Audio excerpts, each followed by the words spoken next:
that one.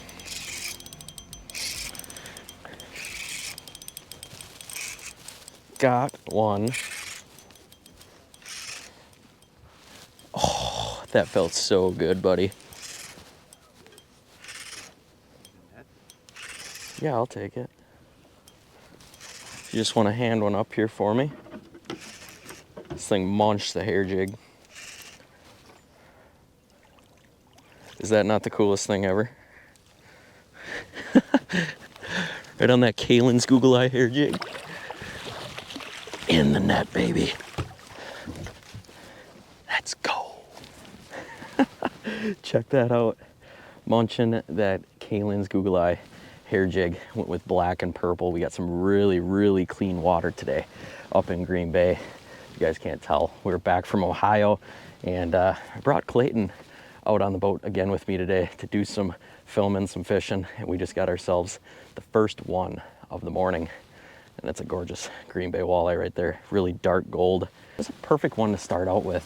Fishing an area of the bay that's still pretty cold. This area here that we're fishing today normally kind of lags behind a lot of the other bites that are going on in the spring. So typically you can kind of chase that spawn around and find some of these fish later in the spring that still haven't even spawned out. Obviously this one looks like she might have done her thing already, or maybe is in the midst of doing her thing, but we pulled her out of some really deep, clear water, and that's just a great way to start the morning. For those of you that don't know, I am running guided trips out here on Green Bay, so if you're interested in getting out here and catching some of these beauties right here, I'll leave a link down in the description below where you can look me up. We'll get you out on the water, have some fun, but we're gonna go ahead and get this girl back and hopefully slam on some more fish today.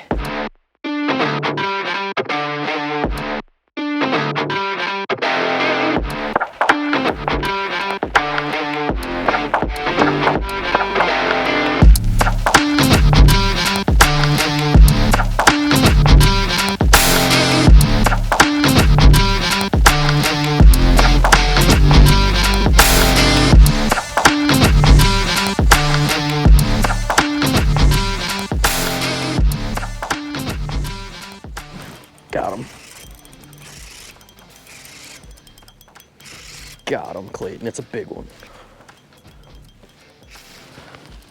You want to hand me that net?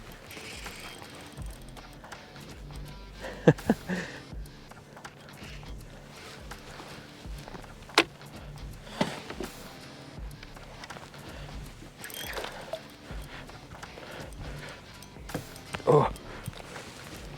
Oh.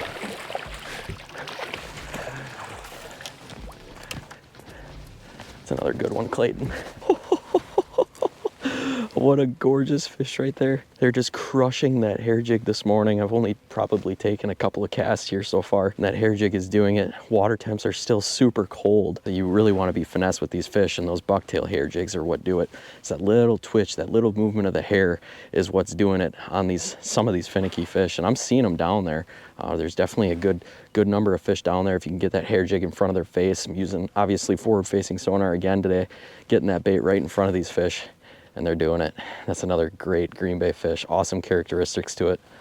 But we're gonna go ahead and get some pictures, and we're gonna get this beautiful girl back in the water. There she is. Look at that. She's ready to go. Ready, Clayton? Yep. There she goes. Look at that. Oh, that is awesome. So much fun catching these fish out of that deep, dark, clean water. It's just a different breed of fish in northern Green Bay, and they're so much fun to catch. But let's go smash some more, dude. This is gonna be a fun morning. So the last couple of videos that you guys have seen from me, we've been really heavy on the Garmin Livescope game, and you can actually see we're looking at a fish right down here. So now what sharpshooting is simply seeing a fish on your electronics. Doesn't necessarily have to be Garmin Livescope. Sharpshooting was done with 2D sonar back in the day before this technology was actually introduced to us. But what sharpshooting is seeing a fish on your electronics and then casting to that fish and actually catching that fish. Now, a lot of times you're singling out these fish, but the last couple of videos that we've been doing, we've been seeing a lot of like 2 to 3, 4, sometimes even 5 packs of fish. And I've been getting a ton of questions on the settings that I am running for sharpshooting. So I'm just gonna take you guys through the settings that I'm running, and hopefully it can help you when you're setting up your Garmin to do some sharpshooting out on the water. Right out of the box, Livescope is actually gonna be set up with some pretty good default settings, but if you guys really wanna get into it, you can really start to play with your settings to make the picture look just a little bit better, especially when you're casting jigs and trying to see your jig fall down on these fish. So if we go into the menu here, you can see we start at the top with gain. I always run my gain around 70 to 75%. Sometimes I go a little higher, sometimes I go a little less. It really depends on the average depth of water that I'm gonna be fishing, and again, what kind of bottom I'm gonna be fishing too. If you're fishing a softer bottom, you typically can get away with running your gain just a little bit higher. If you're more on a hard rocky bottom, sometimes you're gonna want that gain to be a little bit lower. That way you're not getting a ton of interference bouncing off of those rocks. Where we really get into the nitty gritty is down here at sonar setup. We can go into appearance, and the first thing that you're gonna see is a color scheme. I always run amber. Obviously there's a ton of options on here that you guys probably already know about. Some of the color schemes are better for different types of situations, but I've found amber to be the most universal in any of those situations. Color gain is also super important. I like to run that around 72%, pretty close to where I'm running my actual gain.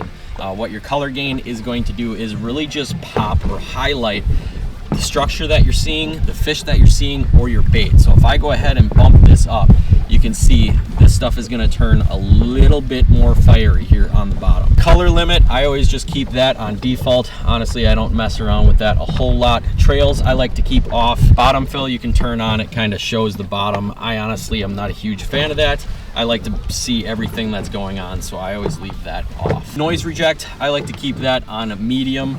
If you're noticing a lot of noise, you can turn it to high, but by turning it to high, you're gonna eliminate a lot of information from your screen. So I always try to keep it on low or medium. That way I'm getting as much information back to the boat as possible from that transducer.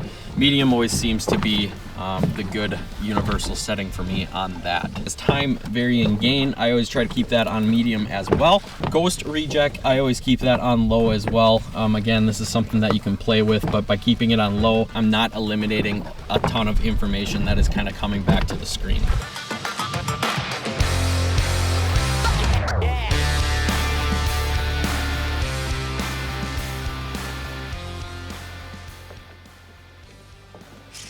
Got one. Dude, this one like followed it up. You wanna grab me that net? He's just a small guy. Google eye hair jig sitting in his mouth. Now he's in the net. Let's freaking go, dude. Put her in spot lock this time so we don't drift in shallow. How about that? There we go. Smaller little guy, but he did it right next to the boat. I was actually sharpshooting a few of them, seen a couple swimming around, and they didn't look like giant marks, but I casted at them, and one of them just darted towards it. You guys seen it. I kind of missed him on the first hop, came back, hit it on the second hop, and I clocked him. That's a good one. Still fun, so much fun, no matter how big they are or how small they are. It's always fun clocking fish on hair jigs in the spring.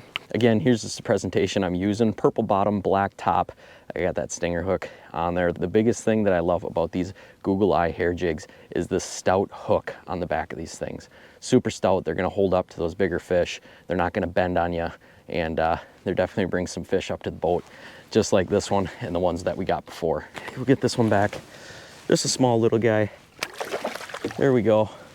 Sweet. As you can tell, it's glass on the lake, which you don't typically get, especially this time of the year on Green Bay. So we're taking full advantage of the day today, and hopefully gonna put some nice fish in the boat. Stay tuned. I guess the Minn coder just has a mind of its own all of a sudden.